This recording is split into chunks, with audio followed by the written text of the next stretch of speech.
اللہ تعالیٰ نے سورہ واقعہ میں 3 طبقات کا ذکر کیا. ایک وہ خوش قسمت لوگ جو اعمال میں بھی آگے ہیں اور اجر و ثواب میں بھی آگے ہیں. والسابقون السابقون اولئک المقربون. دوسرا وہ طبقہ ہے جو اصحاب المشأمہ ہے. ان کی قسمت وہ دائر ہے بین الخیر والشر. اچھے کاموں کی طرف رغبت کرے تو وہ بہترین لوگ ہیں، اور اس کا بنیاد یہ بنایا کہ یہ دائیں ہاتھ والے لوگ ہوتے ہیں. مسلمانوں کا ایک نام اصحاب الیمین بھی ہے. دائیں ہاتھ سے خیر کا کام کرتے ہیں، دائیں ہاتھ سے خیرات حسنات دیتے ہیں، دائیں ہاتھ سے اشارہ کرتے ہیں. سیاسی لوگ دائیں بائیں نہیں سمجھتے، بس وہ عادت ہو گئی غلط، ورنہ مسئلہ معلوم ہے انہیں بھی، مگر ایک معلوم ہونا ہے اور ایک معمول ہونا ہے. معلوم علیحدہ چیز ہے اور معمول علیحدہ چیز ہے. معلوم ہونے کے ساتھ معمول بھی ہو، وہ عمل میں آ جائے.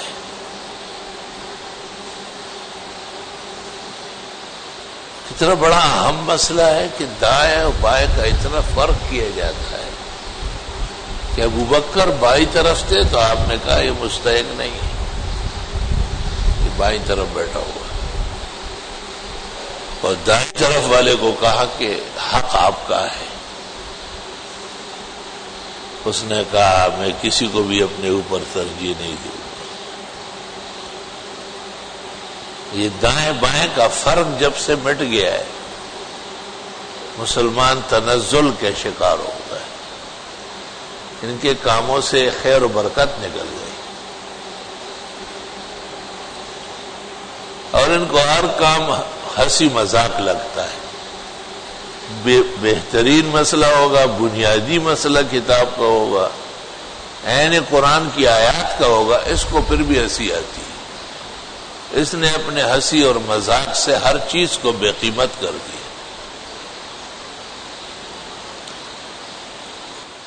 سنجیدگی سے باتیں سمجھی جائے تو فائدہ بہت زیادہ ہوگا.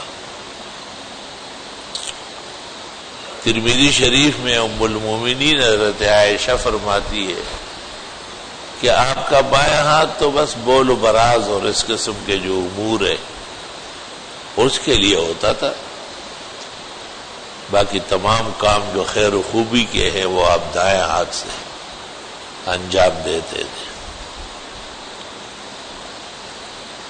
اللہ تعالیٰ نے ہمیں یہ فرق جو نصیب کیا ہے اس پر بھی اللہ کا شکر کرنا چاہیے. اب دیکھو انگریز کا سارا کام الٹا ہے، چونکہ اپنے پیغمبر کو الٹ کیا ہے. وہ بندہ تھا تو انہوں نے ابن اللہ کہنا شروع کیا، وہ رسول تھے تو انہوں نے جزیت کا دعویٰ کیا، وہ توحید لے کے آئے تو انہوں نے تثلیث ان کے ذمہ لگا دیا. اپنے رسول کے ساتھ برعکس برتاؤ تو تمام نیکیاں اور حسنات ان کے ہاتھ سے نکل گئے.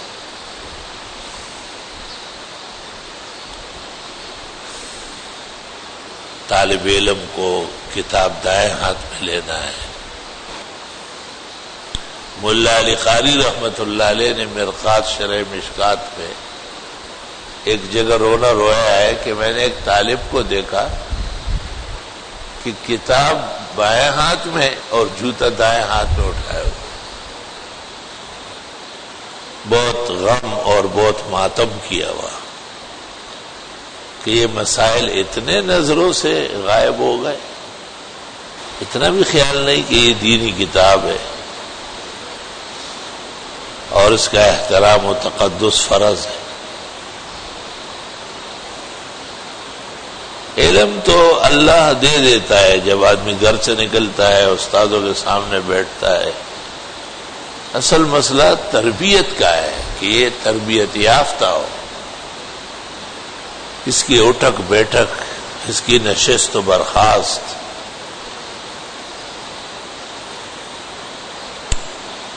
بھئی اچھے کام ہو رہے، بسم اللہ بسم اللہ، اس میں کیا خرچ ہوتا ہے؟ اللہ کا نام زبان مبارک پر آنا چاہیے. بھئی ویسے ہی الحمدللہ ہمارے یہاں کوئی کمی نہیں ہے. پرانے زمانے میں ہمارے بزرگ نہروں پہ جاتے تھے، چشمے ڈھونڈتے تھے. یہ بڑی بڑی آبادیاں آپ دیکھیں دریاؤں کے کنارے، پانی کی وجہ سے. اب ہمارے کمروں میں اور ہمارے حوضوں میں، وضو خانوں میں پانی بھرا ہوا ہے. ضرورت کیا ہے بغیر وضو کے رہنا؟ ہم وقت تعلیم اور مومن مسلم باوضو رہے. عادت ثانیہ بننا چاہیے. اب دیکھو رات غفلت کی چیز ہے اور اس میں آرام کرنے کا حکم اور اجازت، لیکن فرماتے ہیں من تودع فاحسن وضوءہ. بخاری شریف باب من بات علی الوضوء، ایک باب قائم کیا ہے بخاری نے کتاب الوضوء کے اخیر میں کہ باوضو سونا چاہیے. ہو سکتا ہے کہ اس رات کو موت آئے تو فطرت اسلام پر مرے گا، تو صبح جب گھر سے نکلے یا درسگاہ کے لیے جائے باوضو رہنا چاہیے. اللہ کا شکر کرے، صحت مند ہو. ایسی بیماریاں ہو جاتی ہے کہ غریبوں کا وضو ہی نہیں رہتا.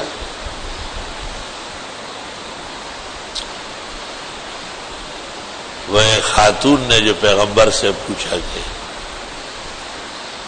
ایسا خون آتا ہے کہ آپ نے کہا روکو اسے، بند کرو، روئی رکھو. اس نے کہا یا رسول اللہ انہا تسج سجا، ریلے کی طرح خون پھوٹتا ہے.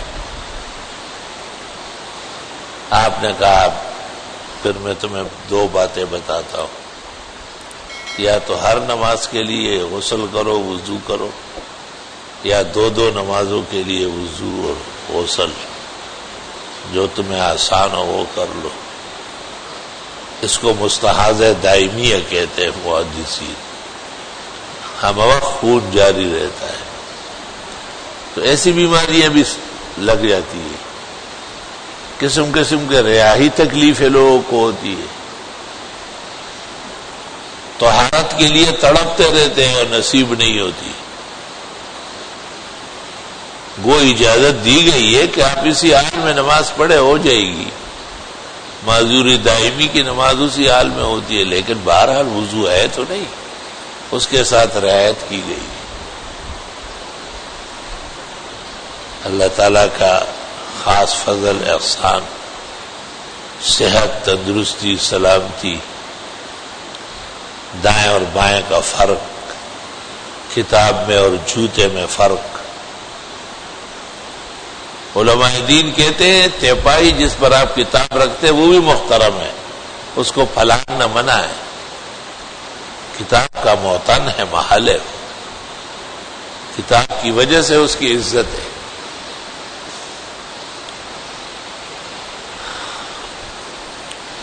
آداب ایک حسین ادا ہے، جس سے بھی سرزد ہو وہ حسین ہو جاتا ہے. اور بے ادبی ایک بلا ہے، ایک آفت ہے، ایک کیڑا ہے، ایک ناکارہ قسم کا عیب ہے جو ساتھ لگ جاتا ہے. منہ بھی خراب، افعال بھی خراب، اٹھک بیٹھک بھی خراب، بے ادب، گستاخ، شرارتی، شیطان کا بھائی. لا الہ الا اللہ وحدہ لا شریک لہ. خلیفہ ہارون رشید گھر داخل ہوا اور مامون یا امین اپنے استاد اسمعی کو وضو کرا رہے تھے، تو خلیفہ ہارون نے کہا کہ ایک ہاتھ سے لوٹا لے لو، دوسرے ہاتھ سے حضرت کے پیر رگڑو۔ حضرت خود جھک کے پیر رگڑتے، تو کیا ادب کیا تم نے؟ ایسا زمانہ تھا بادشاہوں کے دربار میں شہزادوں کو آداب سکھائے جا رہے تھے۔ جب بغداد میں مناظرہ ہونے لگا اور امام محمد بن نصر خزائی اہل سنت کی طرف سے پیش ہوئے، تمام معتزلے ڈر گئے۔ مامون نے اپنے شاہی تاج کے اوپر ململ کا امامہ باندھا اور کہا انا اتکلم مع الشیخ انی تلمست علی الاسمعی، میں بات کروں گا، میں اسمعی کا شاگرد ہوں۔ اسمعی نحو میں اور حدیث میں احفظ تھے۔ تو اہل بغداد کو پتہ چل گیا کہ محمود الرشید حافظ الحدیث ہے، تمام احادیث سندن متنن یاد تھی۔ آداب سے علم میں نکھار آئے گا، سکون محسوس کریں گے، ہم وقت خوش و خرم رہیں گے، اور جو نعمتیں ہیں وہ رہے گی اور بڑھتی جائے گی اور سلب نہیں ہوگی۔ کان ابو یوسف عظیم البر وکبیر الاجلال لشیخیہ ابی حنیفہ وابن ابی لیلہ فلذالک نال برکت العلم۔ حسن التقاضی صفحہ 128۔ زاہد الکوثری کہتے ہیں کہ ابو یوسف اپنے دو استاذ، دو ہی ان کے بڑے استاذ تھے، ابو حنیفہ اور عبد الرحمن ابن ابی لیلہ، ان کا ایسا احترام کرتے تھے کہ علم کی برکتوں سے خدا نے مالا مال کیا۔ 42 سال تک قاضی القضات رہے عباسیوں کے ہاں، اور ایسے قاضی القضات کے ہارون بھی بغیر قالین کے کھڑا رہتا تھا۔ فراش سے کہا قالین ہٹاؤ اس سے، یہ اس وقت بادشاہ نہیں ہے، ملزم پیش ہوا ہے، یہ قضا ہے، کوئی گپ شپ نہیں ہے۔ اللہ نے ایسا دبدبا اور ایسا عروج اپنے استادوں کی دعاؤں کی برکت سے عطا فرمایا تھا۔ تو اپنے والدین، اپنے بزرگان دین، اور پشتو میں کہتے چسو تلی تان اڑان دے ددوئی حق تے پتا باندھ دے، جو ہم سے آگے ہیں وہ سب کے ہم پر حق ہے۔ ربنا اغفر لنا ولاخواننا الذین سبقونا بالایمان، اللہ جو ہمارے بھائی ایمان میں ہم سے آگے ہوئے ہیں ان کی بھی بخشش فرما، ان کے لیے بھی دعائیں کرنی ہے۔ الحمدللہ رب